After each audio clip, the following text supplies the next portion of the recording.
First tonight, a WSAZ investigation. It is no secret rural Appalachia has been struggling to get cell phone service and wireless internet to all the mountains and valleys and people who still need it. The people who live there, though, worry about their loved ones when they need to call for help. And now, well, you think about it, their child's education during the pandemic, that, of course, all depends on a connection.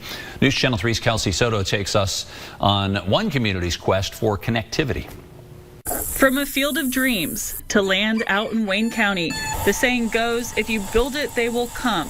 But what if you build it and they don't? There is zero cell service. For the last 30 years, Mary Dameron and her family have called this area in East Lynn home. And as they prepare for a new house on their property, they can't help but wonder about something that was already built nearby. Seen them coming in every day, and we were all excited, you know, because we were having the tower come in, but then 2 years passed and still no service. Up on a hill on Big Branch Road sits a cell phone tower. Records show it was built and installed in 2018, but not much has changed since. Thanks for the information. Nearby residents say cell service is spotty and in many areas non-existent, despite being able to see the tower from out their window. Some have resorted to a house phone in case of an emergency. Senator Mark Maynard lives not far from the tower and says he was contacted by Mary Dameron to try and figure out what was going on. Well, I've heard of this happening before, towers being erected and then sitting idle. But since this is so close and in my district, I want to do all I can to make something happen for him. He's been working to bring connectivity to his constituents for years, including a trip to visit the Federal Communications Commission in Washington, D.C. I'd heard a rumor that they were not issuing permits for towers, and they assured me that was not the case. So I talked to a few cell phone companies, and it was mainly financial reasons that they didn't provide service. They couldn't see the advantages to them. We wanted to see the tower for ourselves, up close and personal. Neither Mary nor Senator Maynard had seen it in person, so we threw it into four-wheel drive and headed up the hill. We were hoping to get some answers and finally reach the top after getting permission from a gracious homeowner. LCS Wireless, which I've not heard of. We hadn't either, so we looked up LCS Wireless and learned it's a 13-year-old company based out of North Carolina who manages the site. However, when we spoke to the company, they say the structure is actually owned by Beacon Towers. Our calls there went unanswered. Then we found a small label posted on the meters, surprising all of us.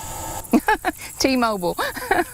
It appears T-Mobile is connected to this tower. We reached out to the company but haven't heard back. Between the four of us, we only had AT&T and Verizon to compare. We tried the signal at several locations. At Mary's house. Absolutely none. And on the hill. As we got closer, I got one bar, I think. We could occasionally squeak out a signal. I can understand the cost of building a tower, but it's here. It's readily available, and it could really help the community. Senator Maynard says even if more cell companies won't come on board, he'd like to explore other options to improve the service in the area. I kind of backed off of that and went in a Wi-Fi direction and was going to try to work with AEP, who is running fiber, and maybe provide Wi-Fi to some of these rural places that are underserved or unserved. Many major companies provide Wi-Fi calling, which is the ability to make and receive voice and video calls over a Wi-Fi connection instead of using your cellular service. It'd be a blessing to this area, and I believe I'm close enough that I could, at my residence and my business, that I would have service here. So it'd just be a game changer for this area, and maybe it'd be a beacon to other parts of the area. A path Mary and other neighbors hope West Virginia will help them pave to connect them with those on the other end of the line. Oh. Now, ironically, we had a hard time meeting up with Mary and Senator Maynard at first because you guessed it, no service means no GPS signal. Now, I have also reached out to the FCC just about how many abandoned cell phone towers we have in our region, and I'm still waiting to hear back, so we'll be updating you when we get that information. Wow.